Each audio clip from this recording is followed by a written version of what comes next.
नमस्कार। खास कार्यक्रम विशेष में आप सभी का स्वागत है। मैं हूं प्रीति सिंह। आज से दशकों पहले यानी आजादी से भी पहले के वक्त में जब कोई हॉकी तो दूर खेलों पर भी ज्यादा बात नहीं करता था, उस वक्त सेना के एक जाबाज ने अपनी कलाइयों से मैदान में ऐसा जादू चलाया कि पूरी दुनिया दीवानी हो गई। कहते हैं कि उस वक्त दुनिया भारत को महात्मा गांधी और ध्यानचंद के नाम से ही जानती थी। जी हां, वही मेजर ध्यानचंद जिनकी बदौलत हॉकी आज राष्ट्रीय खेल है। उनकी जयंती यानी 29 अगस्त को खेल दिवस के तौर पर मनाने की रवायत है। ऐसे में आज विशेष समर्पित है खेल दिवस यानी मेजर ध्यानचंद की जयंती पर। जानेंगे ध्यानचंद के जीवन को, बात करेंगे देश में खेलों की हालत और उसकी चुनौतियों की। तो शुरू करते हैं आज का विशेष।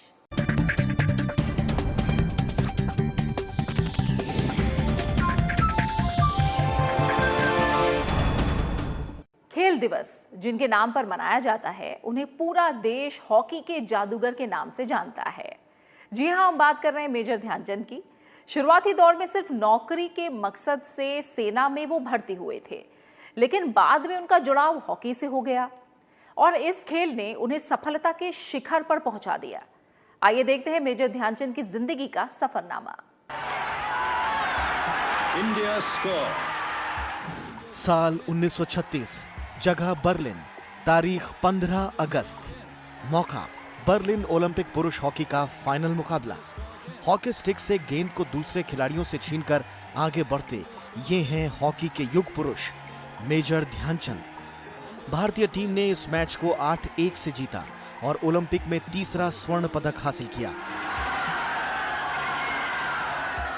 इस जीत के साथ कप्तान ध्यानचंद का नाम भारतीय हॉकी के इतिहास में हॉकी के जादूगर के रूप में दर्ज हो गया। ध्यानचंद जी का सबसे बड़ा योगदान है कि उन्होंने, जब हम गुलाम हुआ करते थे तब से लेकर आज तक, जो देश को जो सबसे बड़ी साख प्रतिष्ठा आपकी होती है, आपको ओलंपिक में गोल्ड्स दिए और उस वक्त के हॉकी के गोल्ड वन साइडेड, हम बड़ी बड़ी कंट्रीज़ को अकेले उनसे कभी कहते थे स्टिक छीन लेते हैं, कभी उनकी स्टिक का उनका इंस्पेक्शन होता था कि इसमें कोई चुंबक ना हो, इस तरह की बातें सुनते हैं। और ध्यानचंद जी का सबसे बड़ी चीज़ है कि इवन आफ्टर इंडिपेंडेंस उनका जो कंट्रीब्यूशन रहा, जिस तरह से वो हॉकी से, स्पोर्ट्स से जुड़े रहे, ये मुझे लगता है कि उस वक्त पे जब हमारी प्रायोरिटी कभी भी स्पोर्ट्स नहीं था, मैंने कहा, लेकिन उस वक्त तो बहुत कम था, हमें तो सिर्फ रोजी रोटी, कहते हैं रोटी कपड़ा और मकान चाहिए था। उस वक्त भी स्पोर्ट्स का फोकस रखने में ध्यानचंद जी का बहुत बड़ा योगदान रहा है। मेजर ध्यानचंद सिंह का जन्म 29 अगस्त 1905 को इलाहाबाद में हुआ था। स्कूली शिक्षा हासिल करने के बाद 1922 में 16 साल की उम्र में वो दिल्ली में सेना के 1st ब्राह्मण रेजिमेंट में बतौर सिपाही शामिल हुए। बेहतरीन खेल की बदौलत ध्यानचंद को सेना में पदोन्नति मिली। 1938 में उन्हें वायसराय का कमीशन मिला और वो सूबेदार बन गए। उसके बाद उन्होंने अपने शानदार खेल से लेफ्टिनेंट और कैप्टन की रैंक हासिल की। उसके बाद वो मेजर भी बने। आज क्रिकेट में जो जगह डॉन ब्रैडमैन, फुटबॉल में पेले और टेनिस में रॉड लेवर की है, हॉकी में वही जगह मेजर ध्यानचंद की है। मेजर ध्यानचंद की बात करें, जब हॉकी के जादूगर, जो उन्होंने पूरी, जो कहते हैं कि अगर हिटलर के सामने जब उन्होंने गोल किए तो हिटलर ने कहा था कि आइए मेरे देश की नागरिकता लीजिए और उसके बाद आप मेरे लिए खेलिए। उन्होंने कहा नहीं, मैं भारतीय हूँ। तब तो हम स्वतंत्र भी नहीं थे। सोचिए, जर्मनी में जाकर उस दौर में ये सब कुछ कहना, ये कोई आम बात नहीं थी, लेकिन ये थे जादूगर। जब हम हॉकी की बात करते हैं तो सीधे ये कहा जा सकता है कि मेजर ध्यानचंद का नाम आता है, जिन्हें हम प्यार से दद्दा ध्यानचंद कहते हैं।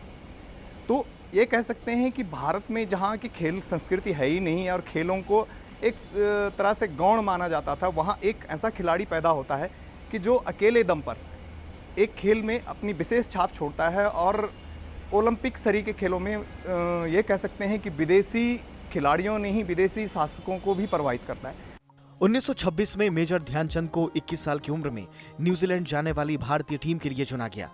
इस दौरे में भारतीय सेना की टीम ने 21 में से 18 मैच जीते। उन्हें 1928 के एम्स्टर्डम ओलंपिक में पहली बार हिस्सा ले रही भारतीय हॉकी टीम का हिस्सा बनने का मौका मिला। सिलसिला आगे बढ़ा और 1932 के लॉस एंजलिस ओलंपिक में भारत अमेरिका के मैच में भारत ने अमेरिका को 24-1 के रिकॉर्ड अंतर से हराया। इस मैच में ध्यानचंद ने 8 गोल दागे। 1936 मेजर ध्यानचंद के लिए सबसे यादगार रहा। बर्लिन ओलंपिक में उन्हें बतौर कप्तान खेलने का मौका मिला। ध्यानचंद की अगुवाई में भारतीय टीम ने शानदार प्रदर्शन किया और फाइनल में मेजबान जर्मनी को 8-1 से करारी शिकस्त दी। भारत को लगातार तीसरा स्वर्ण पदक मिला। जब से उन्होंने स्टिक पकड़ी, ये कह सकते हैं कि उनके स्टिक से गोल ही निकलते रहे। और फिर ये था कि उस समय ऐसा नहीं था कि प्रतिस्पर्धा कम थी, प्रतिस्पर्धा तब भी थी, लेकिन ओलंपिक, चाहे 1928 का ओलंपिक हो, चाहे 1932 का ओलंपिक हो, ओलंपिक में जो उन्होंने शुरुआती स्वर्ण पदक हमें दिलाए, वो एक वो दद्दा ध्यानचंद के कारण मिले हमें। तो शुरू में जो एक खेलों की तरफ भारत का रुझान बढ़ाया, या फिर खेलों में ये कह सकते हैं कि भारतीयों को पहचान दिलाई, तो पहला व्यक्ति दद्दा ध्यानचंद थे।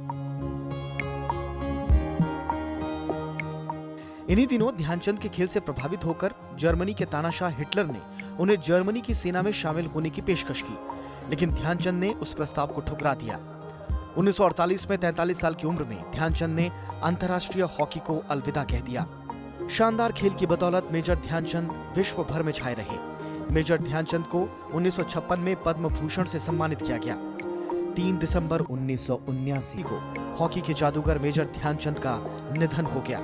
हॉकी के इस महान खिलाड़ी के सम्मान में केंद्र सरकार ने 2012 में मेजर ध्यानचंद के जन्मदिन को राष्ट्रीय खेल दिवस के रूप में मनाने की घोषणा की और तब से हर साल 29 अगस्त को पूरे देश में खेल दिवस मनाया जाता है। आजादी के बाद देश के सामने तमाम मुश्किलें और चुनौतियां थीं। खेल पर तो किसी का ध्यान भी उतना नहीं था जितना अन्य क्षेत्रों पर था, लेकिन तमाम चुनौतियों से पार पाते हुए भारतीय खिलाड़ियों ने खेल की दुनिया में भी अपना नाम बुलंद किया और भारत लगातार खेल के क्षेत्र में उभरता रहा। आइए एक नजर डालते हैं भारतीय खेल और खिलाड़ियों के सफरनामे पर। 1947 में जब देश आजाद हुआ, तब शायद किसी ने भी ये नहीं सोचा था कि भूख, गरीबी, अशिक्षा और कमजोर आर्थिक हालात से लड़ता और जूझता भारत आगे चलकर खेल की दुनिया में भी नाम कमा पाएगा। धीरे धीरे ही सही, मगर अपने लक्ष्य पर अडिग और समर्पित भारतीय खिलाड़ियों ने न केवल अंतर्राष्ट्रीय स्तर पर अपनी पहचान कायम की, बल्कि भारत का नाम भी रोशन कर दिया। देश आजाद होने के बाद अगले साल ही भारतीय हॉकी टीम ने 1948 के लंदन ओलंपिक्स में गोल्ड मेडल जीता। हॉकी में अपनी बादशाहत कायम रखते हुए भारत ने कुल 8 ओलंपिक गोल्ड मेडल जीते। इसके बाद 1951 में नई दिल्ली में हुए एशियन खेल में भारतीय फुटबॉल टीम ने इतिहास रचते हुए स्वर्ण पदक जीता। लेवी पिंटो ने 100 मीटर और 200 मीटर की दौड़ में गोल्ड मेडल जीतकर भारत का नाम रोशन किया। 1952 में हेल्सिंकी ओलंपिक्स में केडी जाधव कुश्ती में ब्रॉन्ज मेडल जीतने वाले पहले भारतीय बने। यही नहीं, भारतीय महिला खिलाड़ियों ने भी पहली बार इसी ओलंपिक में हिस्सा लिया था। आजादी के बाद क्रिकेट के खेल में भी औपनिवेशिक मानसिकता से उभरते हुए भारतीय क्रिकेट टीम ने 1952-53 में भारत दौरे पर आई पाकिस्तानी क्रिकेट टीम को हराकर पहली बार टेस्ट सीरीज पर कब्जा जमाया। इसके बाद 1958 में बिलियर्ड्स खिलाड़ी विलियम जोन्स विश्व चैंपियन बने। किसी व्यक्तिगत खेल में विश्व चैंपियन बनने वाले वो पहले भारतीय खिलाड़ी बने। 1958 में ही कार्डिफ में हुए कॉमनवेल्थ गेम्स में मिल्खा सिंह ने स्वर्ण पदक जीता। कॉमनवेल्थ गेम्स में स्वर्ण पदक जीतने वाले वो पहले भारतीय एथलीट थे। यही नहीं, मिल्खा सिंह 1960 के रोम ओलंपिक में पुरुषों के 400 मीटर की दौड़ में चौथे स्थान पर रहे। इसके साथ ही फुटबॉल में अपनी लय कायम रखते हुए भारतीय फुटबॉल टीम ने 1962 में हुए एशियन गेम्स में दोबारा गोल्ड मेडल जीता। 1971 में पहली बार भारतीय क्रिकेट टीम ने अजीत वाडेकर के नेतृत्व में वेस्टइंडीज को उनके घर में हराकर टेस्ट श्रृंखला जीती। भारतीय टीम द्वारा विदेश में टेस्ट जीतने का ये पहला मौका था। 1980 में प्रकाश पादुकोण ने ऑल इंग्लैंड बैडमिंटन चैंपियनशिप का खिताब जीता। 1983 में भारतीय क्रिकेट के लिए सबसे सुनहरा साल साबित हुआ जब कपिल देव की कप्तानी में टीम ने विश्व कप क्रिकेट का खिताब जीता। 1986 में भारत की उड़नपरी पीटी उषा ने सियोल एशियन गेम्स में 5 पदक जीते, जिसमें 4 स्वर्ण पदक थे। वहीं 1988 में विश्वनाथन आनंद शतरंज में भारत के पहले ग्रैंड मास्टर बने। 1996 में अंतर्राष्ट्रीय स्तर पर लॉन टेनिस में अपनी पहचान बनाते हुए भारत के लिएंडर पेस ने अटलांटा ओलंपिक्स में ब्रॉन्ज मेडल जीता। अगले ही साल 1997 में Mahesh Bhupathi mix French open जीतकर ग्रैंड स्लैम जीतने वाले पहले भारतीय लॉन टेनिस खिलाड़ी बने। यही नहीं, साल 2000 में सिडनी ओलंपिक में कर्णम मल्लेश्वरी ने वेट लिफ्टिंग में ब्रॉन्ज मेडल जीतकर इतिहास रच दिया। 2003 में विश्व कप में अंजू बॉबी जॉर्ज ने महिलाओं की लंबी कूद में ब्रॉन्ज मेडल जीता। वहीं 2004 के ओलंपिक खेल में वर्तमान खेल मंत्री colonel Rajyavardhan Singh Rathore double trap shooting में सिल्वर मेडल जीतने वाले पहले भारतीय बने। इसके बाद 2008 के बीजिंग ओलंपिक्स में अभिनव बिंद्रा ने पुरुषों के 10 मीटर एयर राइफल इवेंट में गोल्ड मेडल जीतकर इतिहास रच दिया। ओलंपिक में गोल्ड मेडल जीतने वाले वो पहले भारतीय बने। 2012 में लंदन में हुए ओलंपिक खेल में मैरी कॉम ने ब्रॉन्ज मेडल जीता, जबकि 2016 के रियो द जेनेरियो ओलंपिक में पीवी सिंधु ने बैडमिंटन में रजत पदक जीतकर देश का नाम रोशन किया। 2016 के ओलंपिक में ही भारतीय महिला पहलवान साक्षी मलिक ने महिलाओं की 58 किलोग्राम कुश्ती प्रतियोगिता में कांस्य पदक जीतकर इतिहास रच दिया। इन सब के अलावा जकार्ता में चल रहे एशियन गेम्स में भी खेल के सभी क्षेत्र में भारतीय खिलाड़ियों का शानदार प्रदर्शन जारी है। वक्त जरूर लगा, तैयारियां देर से शुरू हुई, तमाम दुश्वारियां आई, लेकिन मजबूत इरादे और अटल विश्वास के बदौलत भारत और भारतीय खिलाड़ी खेल के सभी क्षेत्रों में आगे बढ़ते गए और भारत खेल की दुनिया में भी एक नई ताकत बनकर उभर रहा है। खिलाड़ियों को बढ़ावा देने और प्रतिभाशाली युवाओं को प्रोत्साहन देने के लिए देश में एक खेल नीति भी है। इसमें समय समय पर बदलाव होते रहते हैं। खेल दिवस के मौके पर खेलों की सेहत पर बात होना भी जरूरी है। खासकर ओलंपिक्स में देश के प्रदर्शन के बाद ये चिंता ज्यादा बड़ी लग रही है। आइए खेलों के सामने मौजूदा चुनौतियों पर बात करते हैं इस रिपोर्ट के जरिए।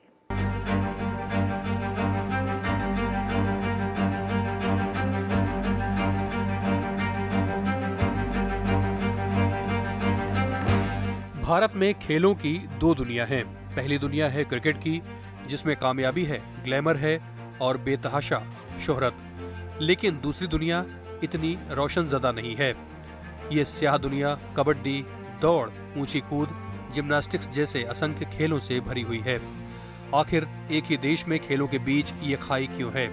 इसकी पड़ताल करें तो कई वजहें उभरती हैं। पड़ताल से पहले देश में खेलों की मौजूदा स्थिति पर नजर दौड़ा लें। ओलंपिक खेलों के इतिहास में व्यक्तिगत स्पर्धा में देश के खाते में सिर्फ एक गोल्ड मेडल है। 2008 के ओलंपिक खेलों में अभिनव बिंद्रा ने 10 मीटर एयर राइफल स्पर्धा में ये मेडल जीता था। 1928 से 1980 के बीच हमने 8 गोल्ड मेडल जरूर जीते, लेकिन ये मेडल सिर्फ हॉकी हमें दिला पाई। भारत में खेलों की स्थिति का अंदाजा आप इस बात से बखूबी लगा सकते हैं कि दुनिया में कई ऐसे खिलाड़ी हैं जिन्होंने अपने देश के लिए भारत को पिछले करीब 100 सालों में मिले कुल स्वर्ण पदकों से ज्यादा पदक जीते हैं। सबसे बड़ी चुनौती मैंने कहा भारतीयों के परिप्रेक्ष्य में अगर आप कहें तो इंडियंस के लिए सबसे बड़ी चुनौती है कि जब वो बड़े हो रहे हैं, 15, 16, 17 साल के हैं, जो कैरियर ईयर्स होते हैं। स्पोर्ट्समैन क्या करता है, अगर आप बार बार देखें कि स्पोर्ट्समैन जब बड़ा हो रहा होता है उसके पास बहुत बड़ा चैलेंज होता है। अरे आप डॉक्टर बनेंगे, इंजीनियर बनेंगे, पायलट बनेंगे या स्पोर्ट्समैन बनेंगे। बहुत विरले ऐसे लोग होते हैं जो आप इंजीनियर भी बन गए और स्पोर्ट्समैन भी बन गए, ऐसा नहीं होता। वो सेक्रीफाइस करते हैं स्टडीज़ को और उसके बाद स्पोर्ट्समैन बनते हैं।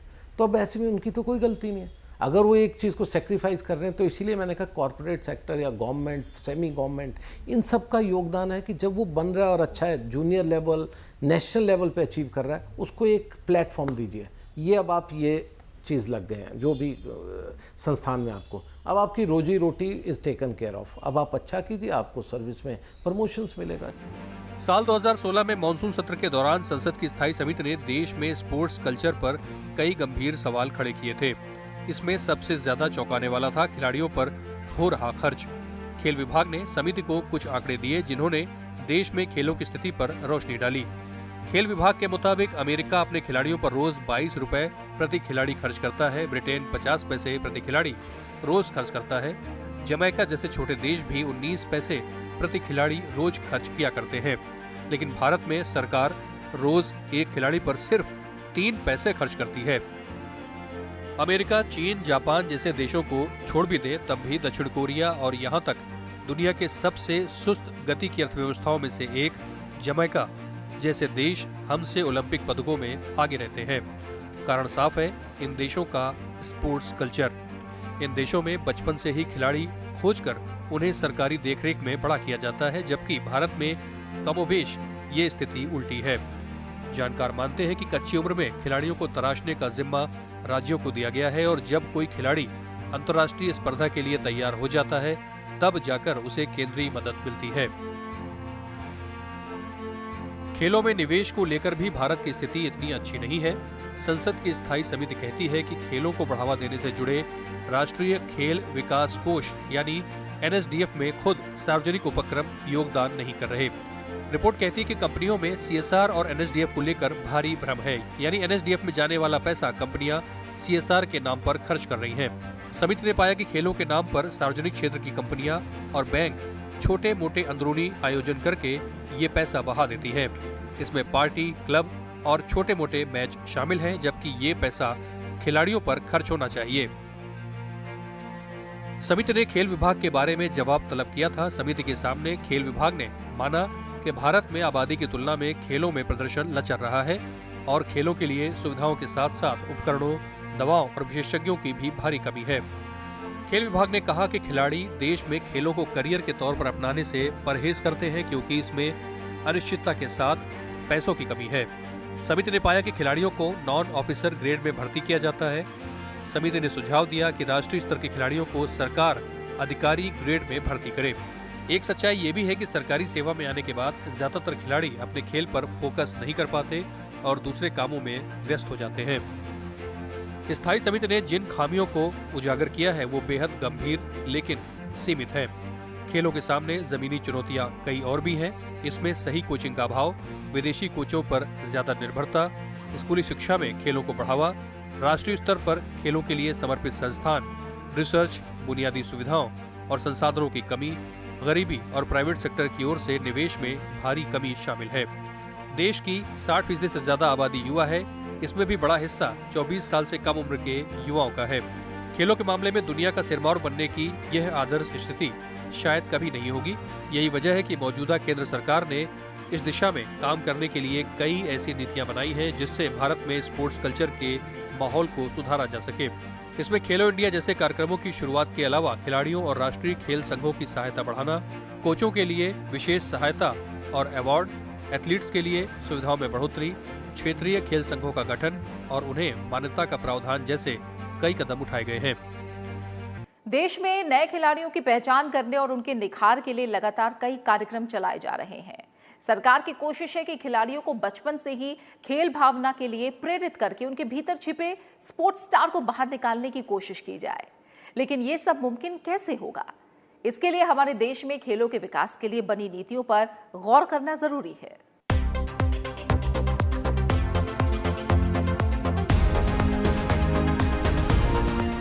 भारत में खेलों के विकास के लिए 1982 में राष्ट्रीय कल्याण कोष की स्थापना की गई। इस कोष से खिलाड़ियों को वित्तीय मदद देने का प्रावधान किया गया। इसी साल भारत सरकार में खेल विभाग की स्थापना की गई। 1985 में अंतर्राष्ट्रीय युवा वर्ष के मौके पर इस विभाग का नाम बदलकर खेल और युवक कल्याण विभाग कर दिया गया।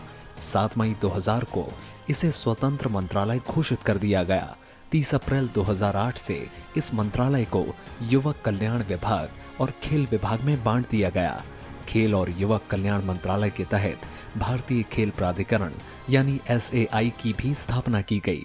इसका काम युवाओं की प्रतिभा को सामने लाकर उन्हें तराशना और खेलों के विकास के लिए बुनियादी सुविधाएं, उपकरण तथा प्रशिक्षण उपलब्ध कराना है। जो सपोर्ट होती है स्पोर्ट्समैन के लिए वो बहुत कम हुई है। ये बहुत अनफॉर्चुनेट पार्ट है। गवर्नमेंट का कंट्रीब्यूशन बढ़ा है, गवर्नमेंट पैसा बहुत लगा रही है, लेकिन गवर्नमेंट का एक जो कहते हैं ना एक लेवल तक ही जा सकते हैं। ऐसे नहीं कि पूरा बजट उस पर दे देंगे। तो इसमें कॉर्पोरेट सेक्टर को आगे आना पड़ेगा। दरअसल आज़ादी से पहले अंग्रेजी शासन के दौरान क्रिकेट, हॉकी और फुटबॉल के अलावा दूसरे खेलों पर खास ध्यान नहीं दिया गया। ये तीनों ही खेल अंग्रेज शासन और देशी संभ्रांत वर्ग तक सीमित थे। आज़ादी के बाद देशी खेलों के विकास पर बात शुरू हुई। हालांकि पहली बार राष्ट्रीय खेल नीति 1984 में बनाई गई। इसमें इस बात पर जोर दिया गया कि 50 में से 16 खेल विषयों पर ध्यान दिया जाए और इनकी प्राथमिकता के आधार पर विकास किया जाए। 16 सूत्री इस खेल नीति में ग्रामीण इलाकों में खेलकूद के विकास, खिलाड़ियों के लिए पौष्टिक आहार की व्यवस्था, स्कूल कॉलेजों की सांस्कृतिक गतिविधियों में खेलों को शामिल करना, खिलाड़ियों के लिए रोजगार की व्यवस्था, खेल उद्योग को बढ़ावा और अंतर्राष्ट्रीय प्रतियोगिताओं में शिरकत सुनिश्चित करना शामिल था। खेलो इंडिया में आपको गाँवों को जोड़ना होगा और गाँवों को जोड़ने के लिए आपको वहाँ की जो विशिष्ट प्रतिभा है उसको उभार कर सामने लाना होगा। शूटिंग में अभी तक एक कह सकते हैं कि बहुत महंगा खेल था, तो उसमें बड़े घरानों के लोग जुड़ते थे, लेकिन अब नहीं है, अब गाँव से भी लोग आ रहे हैं। तो हर चीज़ में, एथलेटिक्स हो, बॉक्सिंग हो, कुश्ती हो, यहाँ तक कि बैडमिंटन में भी गांव के बच्चे आ रहे हैं। तो आपको गाँवों तक खेलो इंडिया ले जाना होगा। देश में खेलों के विकास और खिलाड़ियों को मदद देने के लिए केंद्र सरकार ने 2001 में नई राष्ट्रीय खेल नीति लागू की। खेलों का आधार व्यापक करना, उपलब्धियों में श्रेष्ठता लाना, संरचनात्मक ढांचे का विकास और बढ़ावा देना इसके प्राथमिक लक्ष्य हैं। इस नीति के तहत राष्ट्रीय खेल फेडरेशनों और दूसरी उपयुक्त संस्थानों को सरकारी सहायता मुहैया कराई जाती है। खेल को वैज्ञानिक और प्रशिक्षण संबंधी मजबूती प्रदान करना, खिलाड़ियों को प्रोत्साहन देना, खेलों के उत्थान में संगठित क्षेत्र की भागीदारी को बढ़ाना और जनता में खेलों के प्रति रुझान पैदा करना भी राष्ट्रीय खेल नीति का हिस्सा है। इस नीति के तहत महिलाओं, पिछड़ी जनजातियों और ग्रामीण युवाओं की भागीदारी को भी प्रोत्साहित किया जाता है। इसके बाद 2007 में सरकार ने व्यापक खेल नीति का ड्राफ्ट तैयार किया। इसमें पहले की खेल नीतियों में छूट गए बिंदुओं को शामिल करने के अलावा नए दौर की आर्थिक और अंतर्राष्ट्रीय चुनौतियों को भी शामिल किया गया। इसमें समाज के सभी वर्गों की खेल जरूरतों को पूरा करने और खेल को जीवन पद्धति के रूप में अपनाने की बात की गई। इनमें खेल और खिलाड़ियों की सेहत में कुछ सुधार जरूर हुआ है, लेकिन उम्मीद के मुताबिक प्रगति नहीं हुई। ओलंपिक जैसे आयोजनों में हम अमेरिका, रूस और चीन तो दूर, कई छोटे अफ्रीकी और एशियाई देशों से भी पीछे हैं।